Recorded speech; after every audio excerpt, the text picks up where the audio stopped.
10th June is the expected date for the advanced Python boot camp, जिसमें हम बात करेंगे यही पाइथन बेसिक्स, कुछ एडवांस कॉन्सेप्ट्स जो इस बूट कैंप में हमने कवर नहीं किए हैं, और डेटा साइंस के बारे में. So with that said, I hope everyone is arrived. So let's get started with today's concept, which is the concept of classes and objects. Okay. So classes and objects Python का एक ऐसा topic है जिसपे लोग generally हिचकिचा जाते हैं थोड़ा सा यूज करने से पहले. So it is a very simple concept, और अगर आप इसको बहुत बेसिक तरीके से देखेंगे तो आपको दिक्कत नहीं आएगी. So consider this example. Okay, आप सबके पास फोन्स होंगे, ठीक है. जैसे करेंटली मेरे पास है OnePlus 7. ओके, सो क्या होगा अगर मैं बोलूं कि मेरे पास OnePlus है.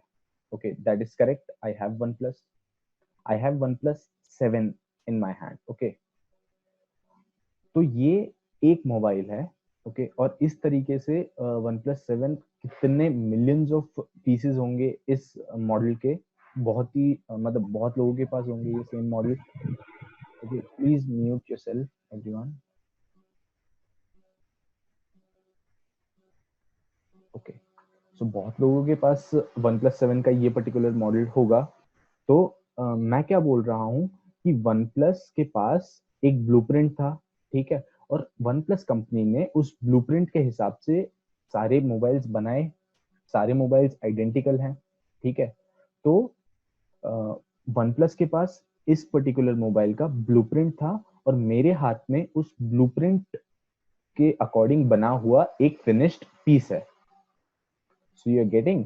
सो जो ब्लूप्रिंट था वो हो गई हमारे इस केस में क्लास, और मेरे हाथ में जो एक मॉडल है, ओके, एक पर्टिकुलर पीस है उस मोबाइल का, तो वो हो गया उस क्लास का एक ऑब्जेक्ट जो कि बना है उस ब्लूप्रिंट के अकॉर्डिंग जो कि उस क्लास के पास था. So I hope this is the basic intuition कि क्लास और ऑब्जेक्ट क्या क्या होता है. तो क्लास होता है एक ऐसा ब्लूप्रिंट जिसके अकॉर्डिंग हम उस क्लास के अलग अलग ऑब्जेक्ट्स बना सकते हैं. नाउ इफ आई से I have a equals to 10. Okay, now if I try to print the type of a, we all know that we will get class int as an output. तो हुआ क्या कि int एक class है, और हमने क्या बनाया है, उस एक क्लास का एक ऑब्जेक्ट a इक्वल्स टू 10. ठीक है, a नाम का एक ऑब्जेक्ट बनाया है. सो ये तो हो गई बातें in built data, sorry in built classes के बारे में. आपने और हमने मिलके कभी ऐसा नहीं किया है कि कोई एक इंट क्लास हमने खुद से बनाई हो, नहीं. ये सारी क्लासेस हमारे पाइथन में इनबिल्ट ऑलरेडी प्रेजेंट थी. अब क्या होगा अगर मैं बोलूं कि मुझे अपने लिए खुद की एक क्लास बनानी है, जैसे क्लास इंट आ रहा है वैसे मुझे अपने लिए क्लास मोबाइल बनानी है. So you are getting. So जब भी यूजर को ऐसे केसेस आते हैं जहां पे यूजर को अपने लिए एक अलग से क्लास बनाने की बात आती है, ओके, सो तब हम अपने लिए यूजर डिफाइंड क्लासेस बनाते हैं. तो ये एक एग्जांपल हो गया यूजर डिफाइंड डेटा टाइप का. और जो इंट था वो कैसा डेटा टाइप हो गया, इनबिल्ट डेटा टाइप. तो इनबिल्ट डेटा टाइप कौन से हो गए, अपना इंटीजर हो गया इनबिल्ट डेटा टाइप, और यूजर डिफाइंड डेटा टाइप हो गया क्लास, जिसके बारे में हम अभी बात करने वाले हैं. So I hope the basic intuition of classes and objects is clear to you all. If that is clear, please write CLR so that we can quickly move forward and write our first class code.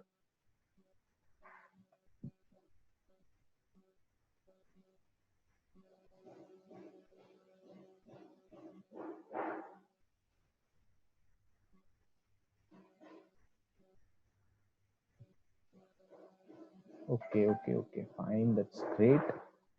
Okay, so now we are good to go and we are good to define our first class. So how do we define class? We'll use the keyword class. Wait, let me just use another code snippet.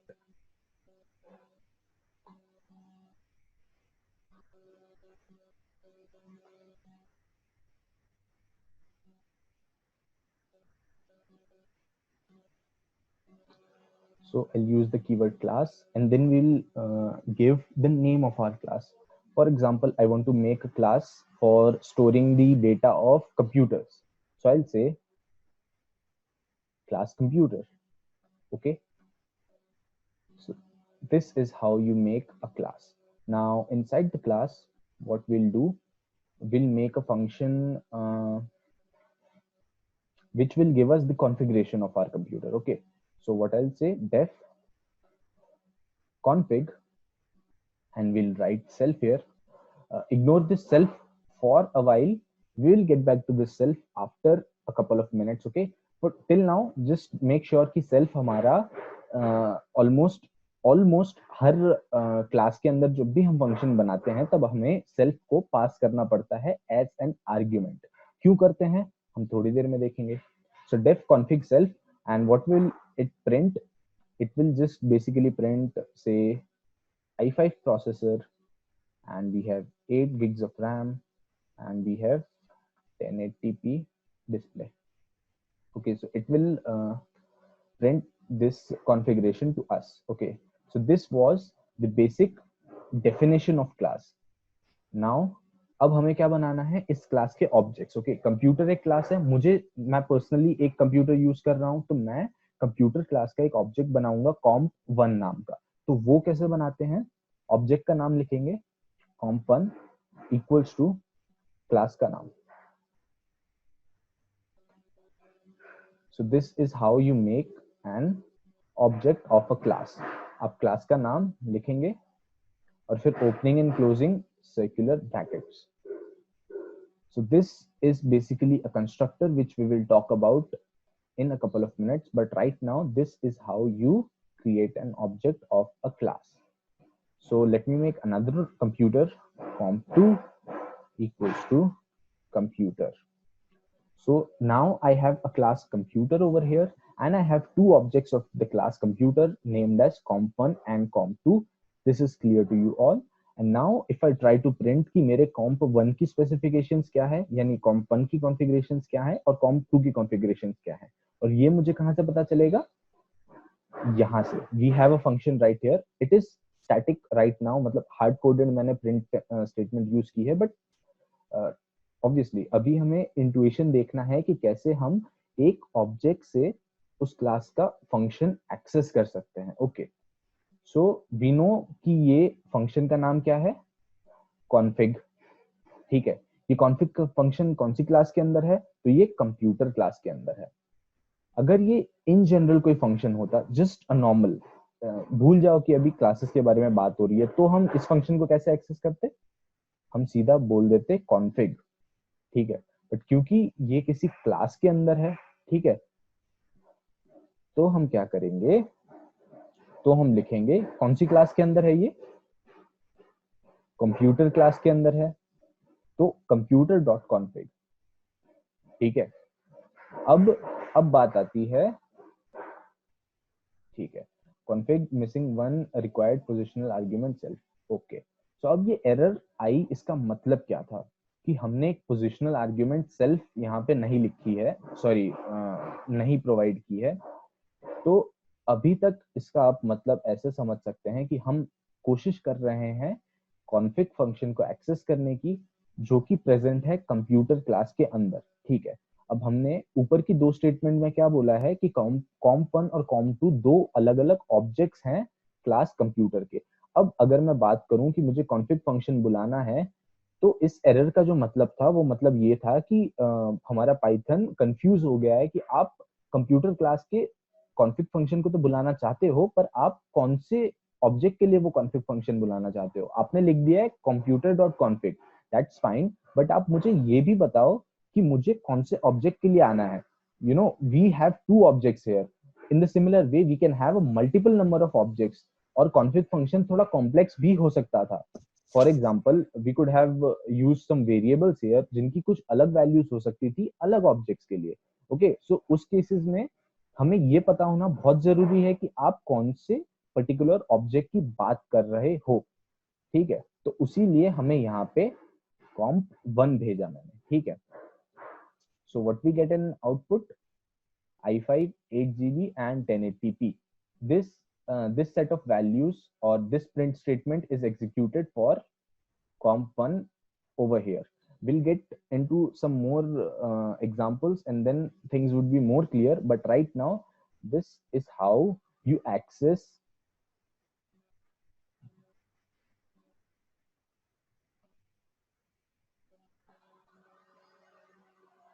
and we have i5 8 GB 1080p again because for both the objects हमारा config function एक ही चीज print कर रहा है जो कि है i5 8 GB और 1080p.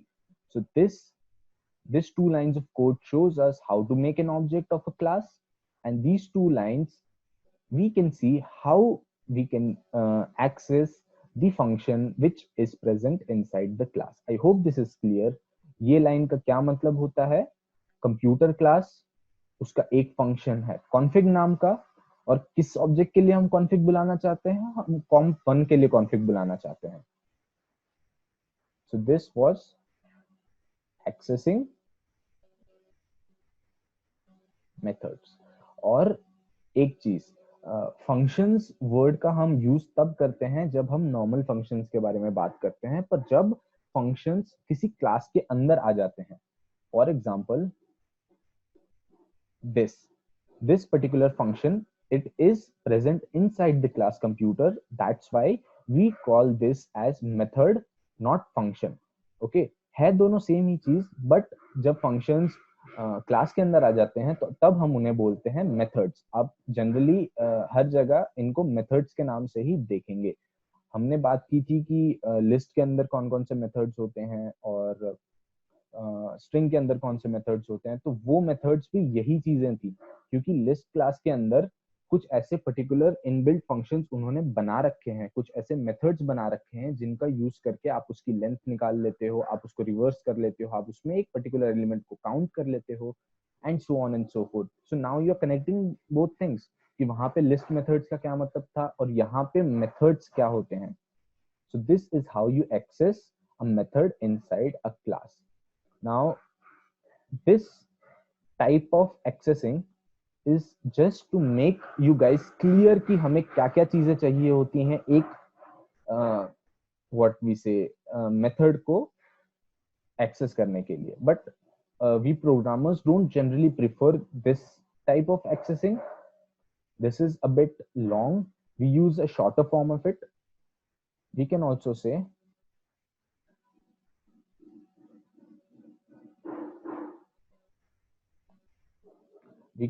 say comp1.config.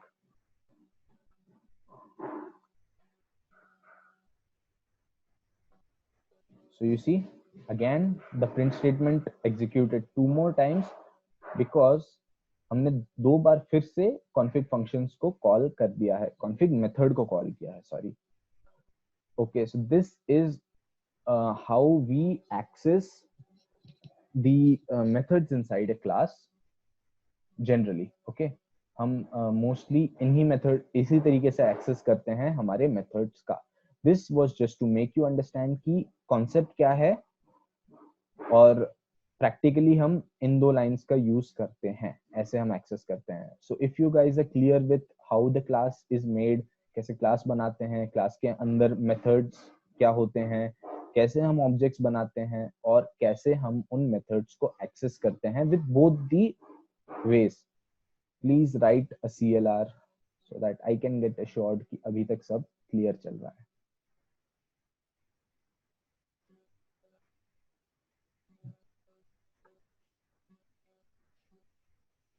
This is pretty interesting, I guess, है ना?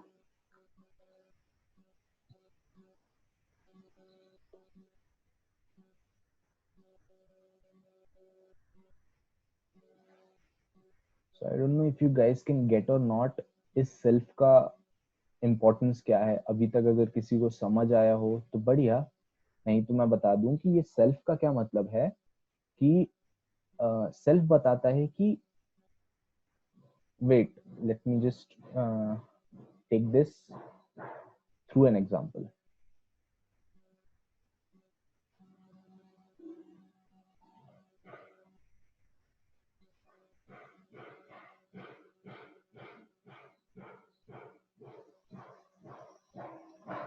let's make again a class computer and def config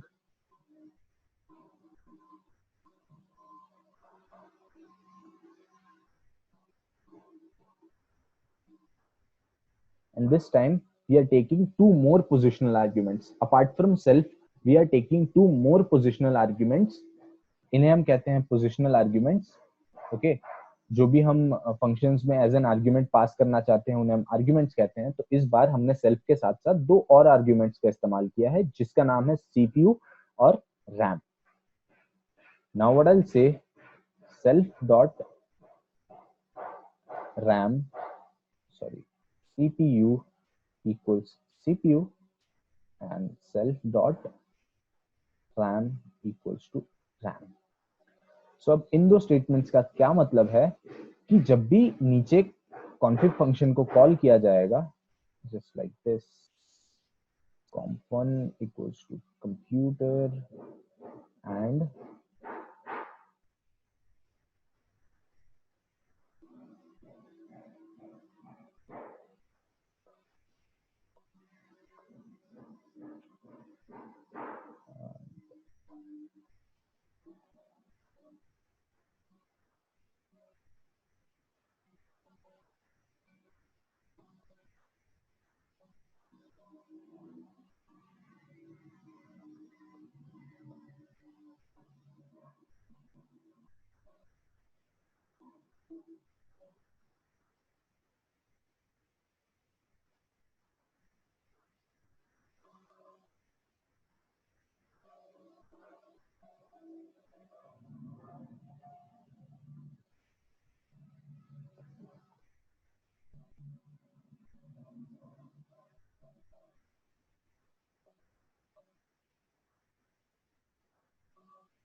okay so यहाँ पे मैंने क्या किया है, मैंने यहाँ पे एक कॉन्फ़िग फंक्शन बनाया है जिसमें मैंने आर्ग्यूमेंट के तौर पे क्या क्या पास किया है, सेल्फ, सीपीयू और RAM.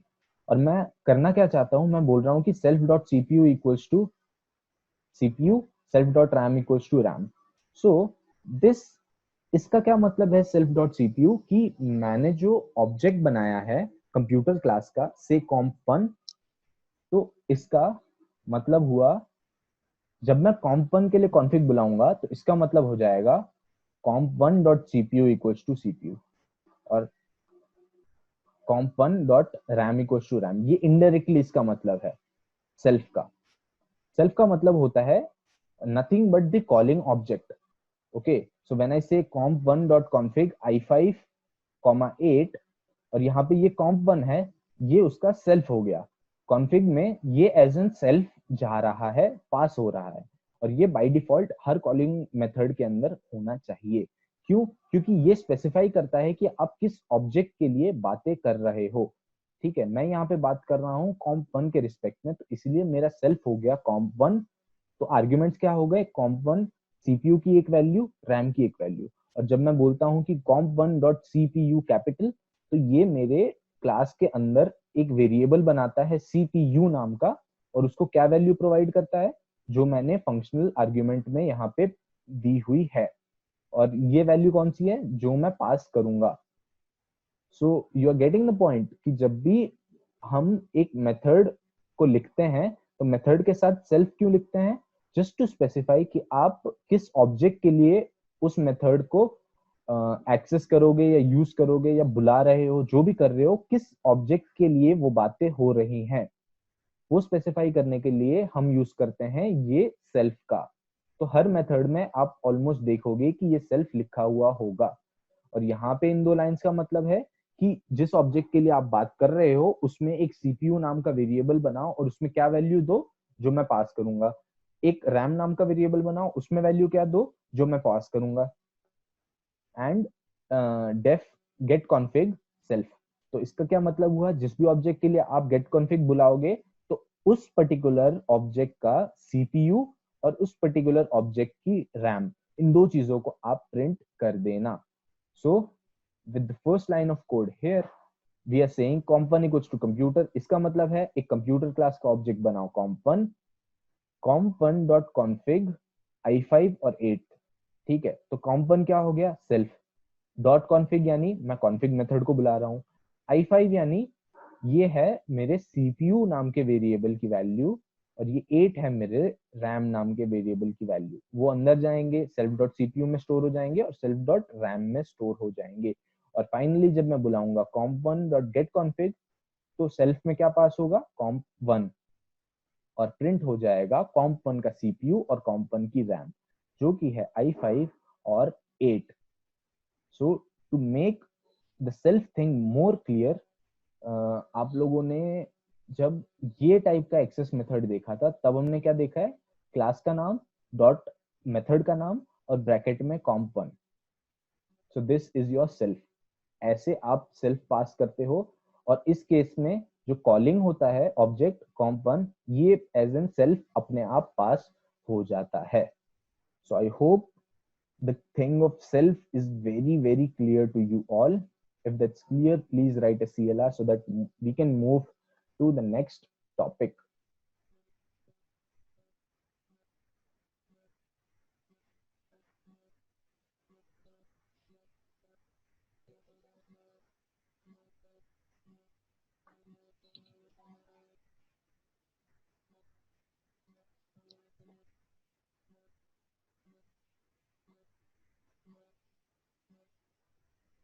Still not everyone has written CLR. Please write. If not, ask your doubts.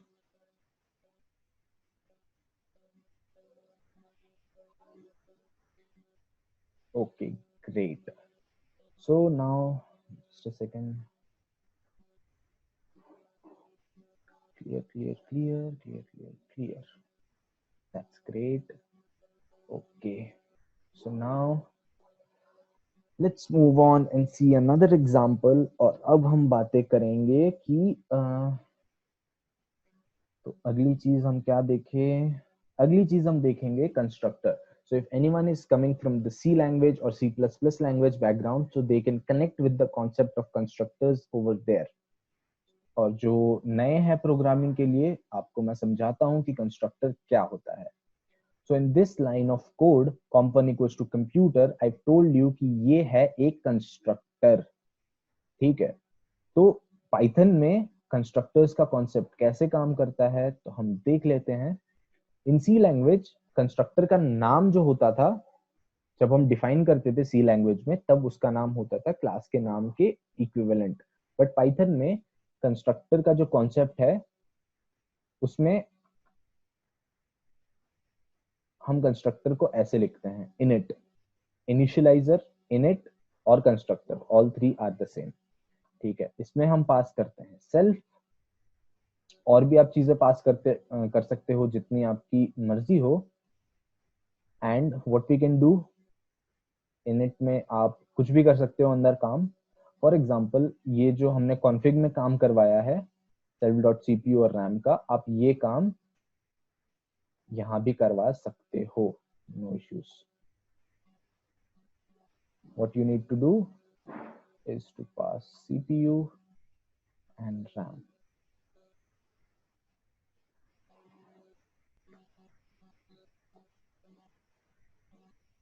Now we don't need this. Okay. So now if I run this code, I should get an error. What it says that init missing two required positional arguments CPU and RAM. So ये line क्या बोल रही है, comp1 equals to computer, तो इसमें ये जो है ये अपने आप init को कॉल कर देता है। init यानी कंस्ट्रक्टर अपने आप कॉल होता है जब भी आप एक ऑब्जेक्ट को बनाते हो। Okay, just a second. हाँ, तो जब भी आप ऑब्जेक्ट को बनाते हो तो init अपने आप कॉल हो जाता है। और इस लाइन से मैं क्या कोशिश कर रहा हूँ कि कंप्यूटर क्लास का एक ऑब्जेक्ट बनाने की कोशिश कर रहा हूँ comp1 नाम का, तो अपने आप init फंक्शन कॉल हो जाएगा। और मैंने यहाँ पे क्या बोला है, init में सेल्फ के साथ साथ दो और पोजिशनल आर्ग्यूमेंट मुझे चाहिए, सीपीयू और रैम नाम की। और यहाँ पे क्या हो रहा है कि सिर्फ एक comp1 एज एन सेल्फ जा रहा है। तो मुझे 2 और आर्ग्यूमेंट्स चाहिए, which is i7 and 32 gigs of RAM.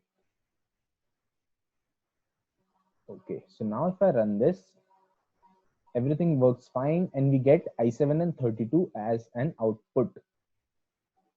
So you see this was constructor. और जब theoretical aspects में बात करें तो constructor या फिर init आपके वेरिएबल सॉरी आपके ऑब्जेक्ट जो आप बना रहे हो उस ऑब्जेक्ट को फिजिकली मेमोरी प्रोवाइड करता है। ठीक है, जब आप बात करते हो एक क्लास के डेफिनेशन की, ठीक है, यहाँ तक का जो चीज है, यहाँ तक की चीजें, यहाँ तक कोई एक्चुअल मेमोरी प्रोवाइड नहीं की गई है, यहाँ तक सिर्फ हमने ब्लूप्रिंट बनाया है, अपने फोन का ब्लूप्रिंट है ये। और जब तक मैं ये लाइन एग्जीक्यूट नहीं करवा देता तब तक कोई भी फिजिकल मेमोरी एलोकेट नहीं होगी कंप्यूटर क्लास के लिए। जो फिजिकल मेमोरी एलोकेट होगी वो होगी comp1 को, जो कि है ऑब्जेक्ट क्लास कंप्यूटर का।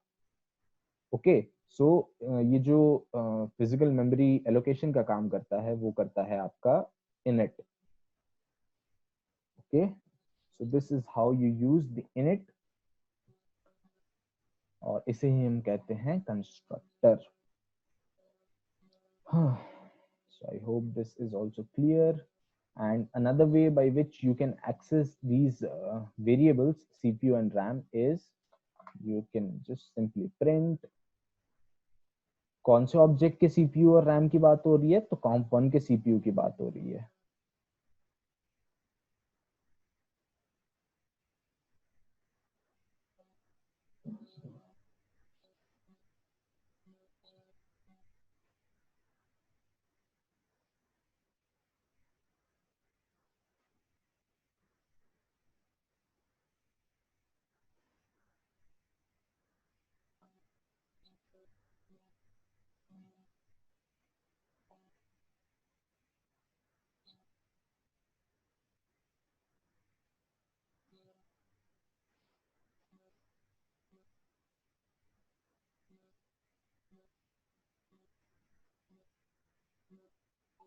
I can't understand constructors naming.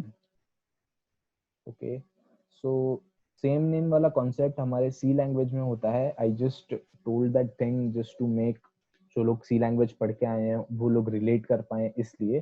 बाकी आपके लिए जितनी ध्यान रखने वाली चीज है वो ये है कि ये होता है कंस्ट्रक्टर। कंस्ट्रक्टर क्या काम करता है, और कंस्ट्रक्टर का जो नाम है वो इनिट ही रहता है।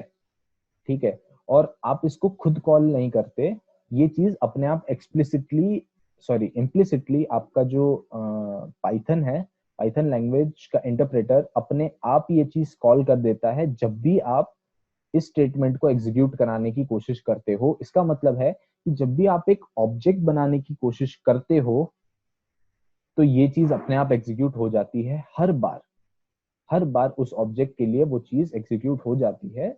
To make you more clear, I will make another object computer, और इस बार मैं इसके लिए क्या पास करूंगा, पास i9 with 128 gigs of RAM, और मैं comp2 के लिए भी get config को कॉल कर दूंगा।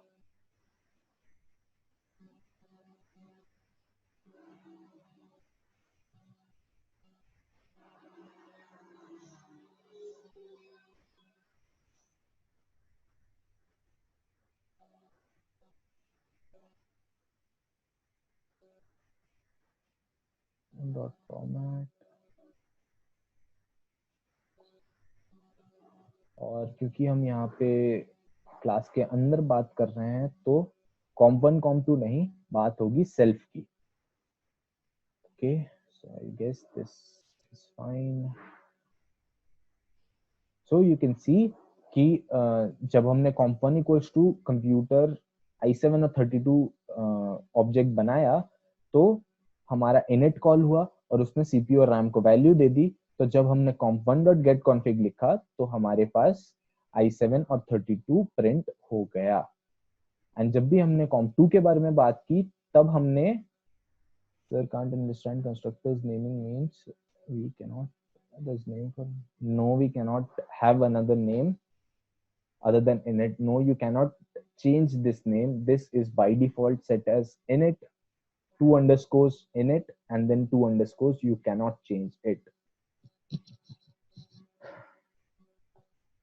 Just like in C language आप कंस्ट्रक्टर का नाम क्लास के नाम से अलग नहीं रख सकते थे. ओके, सो उसी हिसाब से पाइथन में आप इसको इनिट से अलग नहीं रख सकते. जस्ट आपको क्या याद रखना है, ये अपने आप एग्जीक्यूट हो जाएगा, आपको अलग से इसको एग्जीक्यूट कराने की जरूरत नहीं है. ओके, सो इन दो लाइंस के साथ दो बार इनिट कॉल हो जाएगा. सो आई होप सबको ये कंस्ट्रक्टर इनिट वाली चीजें क्लियर होगी. So let's see what we have.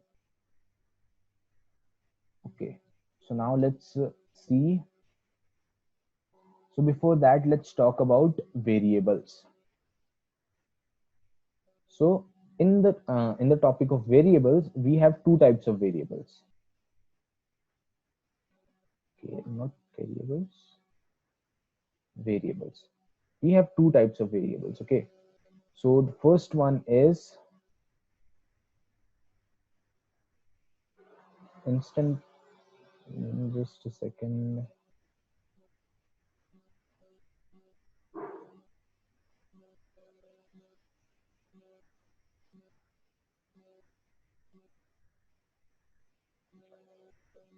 My bad. C++. I'm sorry. C++ में classes and objects का concept होता है, C में structures का concept होता है. I'm sorry. But you get it, constructors in C++.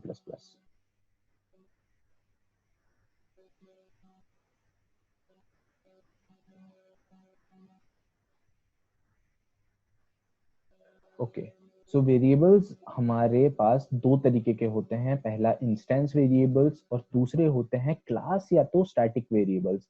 हम अभी तक जितने भी वेरिएबल्स पढ़ते आए हैं वो थे हमारे instance variables. Okay, a equals to 10 हम लिख देते थे, तो वो होते थे हमारे सारे instance variables. Even till this point these two, CPU and RAM, self.cpu and self.ram, these two are also our instance variables. And when we talk about class or static variables, both the things are same. Just these are those variables जो कि हम class के किसी method के अंदर उनको use नहीं कर रहे. सॉरी, उनको डिफाइन हम क्लास के किसी मेथड के अंदर नहीं कर रहे. इफ आई से यहाँ पे कि brand equals to asus, sorry, double quotes. Okay, so this variable right here in front of you is a class or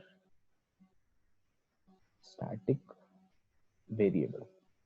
Okay, और यहाँ वाले जो दो हमारे normal variables हैं इन्हें हम कहते हैं instance variables. Just terminology, no such great use. Okay, so just to आप लोगों को ये बस पता होना चाहिए कि हमारे पास दो तरीके के वेरिएबल्स होते हैं. And when you see, we have covered the init method part, we have covered the variables part. Now let's see कि टाइप ऑफ वेरिएबल के बाद हमने जो बात की कि क्लास के अंदर किसी फंक्शन को लिखते हैं तो उसे हम कहते हैं मेथड्स. अब मेथड्स कौन कौन से टाइप के हो सकते हैं, तो उसमें पहले आते हैं हमारे इंस्टेंस मेथड्स जो कि हमने अभी बनाए, ये वाले. दिस गेट कॉन्फिग हो गया. उसके पहले हमने जो बनाया था कॉन्फिग नाम का मेथड, तो वो हो गया, जो कि हमारे इंस्टेंस वेरिएबल्स का इस्तेमाल कर रहे होते हैं. उन फंक्शंस को या उन मेथड्स को हम बोलते हैं इंस्टेंस मेथड्स. ओके, जो कि हमने अभी दो तीन अलग अलग इंस्टेंस मेथड्स यूज किए थे. ओके, जो दूसरे टाइप के मेथड्स होते हैं वो होते हैं हमारे accessors and mutators. By the mean of accessors I mean कि एक्सेसर्स आर दोज मेथड्स जो कि आपकी जो कि क्या बोलते हैं, sorry I am not getting the word. Accessors are accessors जो, I am not getting the word, sorry, just a second. Okay, you can think of it like accessors आपकी वैल्यूज को सिर्फ एक्सेस करते हैं और म्यूटेटर्स आपकी वैल्यूज को update करते हैं। ओके, सो इफ आई से कि यहाँ पे मेरे पास एक क्लास कंप्यूटर है जिसमें मैंने एक इनिट डिफाइन किया हुआ है जो कि सीपीयू और रैम की वैल्यूज को इनिशियलाइज करता है। फिर मैंने एक कॉन्फिग फंक्शन बनाया है, ओके, जो कि हमारी वैल्यूज को प्रिंट करता है। और उसके बाद मैंने दो फंक्शंस बनाए हैं, दो मेथड्स सॉरी दो मेथड्स बनाए हैं, गेट सीपीयू और गेट रैम, जो कि मुझे क्या रिटर्न करते हैं, मुझे उस पर्टिकुलर ऑब्जेक्ट की सीपीयू और रैम वैल्यूज को रिटर्न करते हैं। तो ये क्या कर रहे हैं, ये सिर्फ मेरी जो इंस्टेंसेस हैं, इंस्टेंस वेरिएबल्स, उसको सिर्फ ये एक्सेस कर रहे हैं, उनकी वैल्यूज को सिर्फ फेच करके मुझे दे रहे हैं। These are not modifying, so these are termed as getter functions, sorry, getter methods, and again calling them functions. Class के अंदर इन्हें methods कहते हैं, and these are getter methods and the other types are putter methods. और जब मैं बात करता हूँ putter methods की, तो वो क्या करते हैं, मेरी वैल्यूज को, इंस्टेंस वेरिएबल की वैल्यूज को मॉडिफाई करते हैं। what I'm saying is def put ram self and ram, self dot ram equals to ram. So if I want to modify my ram, okay, जब मैंने init को call कर दिया तब तो मैंने एक स्टार्टिंग सीपीयू और रैम की वैल्यू से अपने ऑब्जेक्ट को इनिशियलाइज कर दिया है, comp1, okay, comp1 equals to computer bracket में i5 और से 16 gigs ऑफ रैम। ओके, अब उसके बाद अगर मैं अपनी रैम को मॉडिफाई करना चाहता हूं तो मैं इस फंक्शन को, इस मेथड को बुला लूंगा, comp1 डॉट पुट रैम, और ब्रैकेट में मैं पास कर दूंगा 32। सो मेरे जो ऑब्जेक्ट है जो कि है comp1, उसकी रैम वैल्यू मॉडिफाई हो जाएगी। इसमें हम क्या कर रहे हैं, इंस्टेंस वेरिएबल की वैल्यूज को मॉडिफाई कर रहे हैं, और इन टाइप के मेथड्स को हम बोलते हैं जनरली पुटर्स बोलते हैं। तो गेटर्स और पुटर्स जो हैं, यही है हमारे एक्सेसर्स और mutators. Just a terminology, concept wise कोई चीज नई नहीं है, जस्ट ये कुछ टर्मिनोलॉजीज हैं जो आपको आगे देखने में आएंगी। So just getting you guys familiar with what are accessors, mutators. Okay, so ये सारे हैं हमारे instance methods. Accessors and mutators come under instance methods. So जब बात हो गई इंस्टेंस वेरिएबल के साथ डील करने की, तब हमने पिक्चर में ले आए एक्सेसर्स और म्यूटेटर्स को। ओके, और हमने क्या देखा है कि एक दो और तरीके के वेरिएबल्स होते हैं, कौन से, क्लास वेरिएबल्स और स्टैटिक वेरिएबल्स, जो कि दोनों सेम होते हैं, बट इंस्टेंस, क्लास और स्टैटिक, ये तीन टाइप के हमारे पास वेरिएबल्स होते हैं। Let's see what we have as an example here. comp1 equals to computer get, so it's nothing new. Okay, so now let's talk about the class methods. Okay, so with the help of class methods वो type के हमारे methods होते हैं जिससे हम class variables को modify या access जो भी करते हैं। क्लास वेरिएबल्स के साथ जब भी हमें डील करनी होती है तब हम बात करते हैं क्लास मेथड्स की। जब भी इंस्टेंस वेरिएबल के साथ बातें करनी होती हैं तब हम यूज करते हैं instance methods. Okay, so I've made a class variable named brand which is Asus over here। और जो एक चीज ध्यान रखने वाली है वो ये है कि जब हम क्लास मेथड्स की बात करते हैं तब हम उस केस में, सिर्फ उस केस में हमने ब्रैकेट में CLS लिखते हैं, CLS यानी क्लास। इन क्लास मेथड हम क्लास को पास करते हैं एज एन, ओके, और ना कि सेल्फ, द ओनली डिफरेंस। तो हम क्या रिटर्न करेंगे, cls.brand।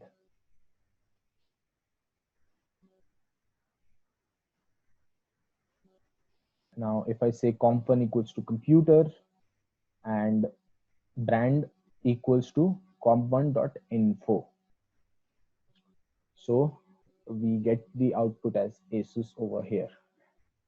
So this over here is an decorator जो कि आपके नियर फ्यूचर में कभी काम नहीं आने वाला। दिस इज जस्ट बिकॉज कि कुछ अलग अलग इंटरप्रेटर्स के हिसाब से कुछ एरर दे देते हैं इस पर्टिकुलर लाइंस ऑफ कोड को लिखने के लिए। तो उस केस में आप @क्लास मेथड करके लिख सकते हो, जस्ट टू स्पेसिफाई कि नीचे जो मैं मेथड यूज कर रहा हूँ वो एक क्लास मेथड है।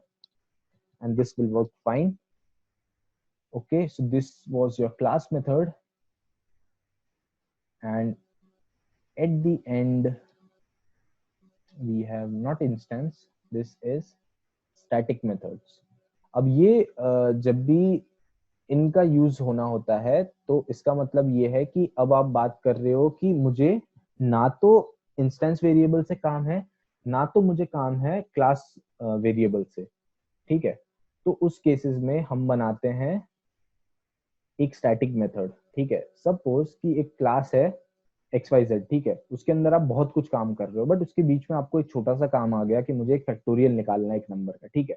तो उस केस में ना तो आपको काम है क्लास वेरिएबल्स का, ना तो आपको काम है इंस्टेंस वेरिएबल्स का, आपको किसी का काम नहीं है, आपको जस्ट एक नॉर्मल जनरल पर्पस के लिए बनाना है एक फंक्शन। ओके, तो उस केस में आप स्टैटिक मेथड्स का यूज कर लोगे, और स्टैटिक मेथड के अंदर कोई ना सेल्फ जाता है ना CLS जाता है, ठीक है। So you can do anything over here. Right now I've printed this statement. This is an ASYS class computer. आप स्टैटिक मेथड्स का यूज तब भी कर सकते हैं जब आपको स्पेसिफाई करना है कि आप कौन सी क्लास के अंदर की बातें कर रहे हो, उस केस में भी आप स्टैटिक मेथड्स का यूज करते हो। So if I print this, it comes out to be this is an ASYS class computer. So that's it for classes and objects. I didn't dive so much deep into it because आप में से काफी लोगों को I guess ये इतना तक भी यूज में नहीं आने वाला। So that marks the end of our boot camp. If you guys want, मैं इसके भी आपको assignment दे दूंगा. I have no issues in that. But if you don't get it, don't worry. आपके इतना काम में नहीं आएगा. Okay.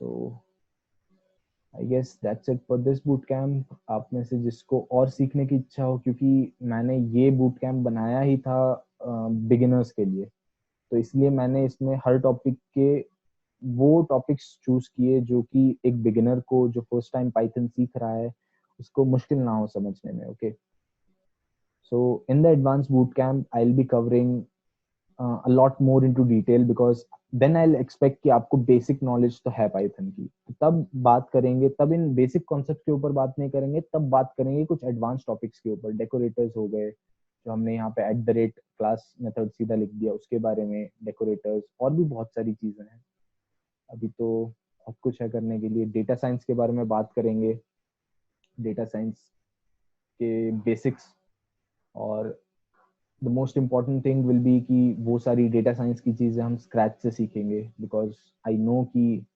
मार्केट में बहुत सारे अवेलेबल हैं कोर्सेज और वो, बट कोई आपको स्क्रैच से नहीं सिखाता, और जब तक आपको चीजें स्क्रैच से नहीं पता है, राइट फ्रॉम द बेसिक, उसके पीछे की मैथ्स क्या है, आप मैथ्स को अप्लाई करोगे पाइथन के साथ, आप डॉट प्रोडक्ट्स कर रहे होंगे, आप मेट्रिसेस का एडिशन कर रहे होंगे, मल्टीप्लिकेशन कर रहे होंगे, बहुत सारी चीजें कर रहे होंगे।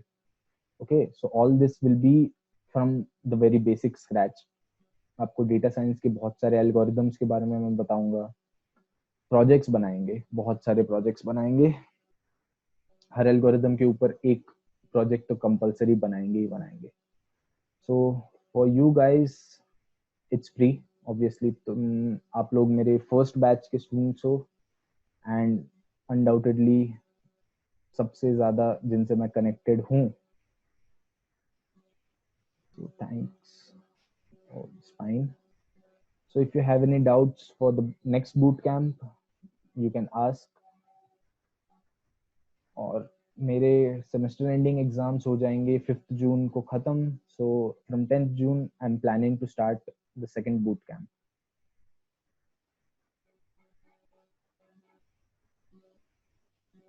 How to enroll?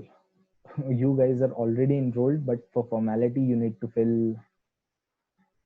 a Google form.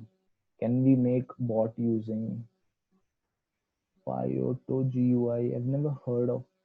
With the help of GUI you can do it, but what is Pyoto? I've not heard of this thing. Okay, so how many of you are interested in the second boot camp so that I can have an idea?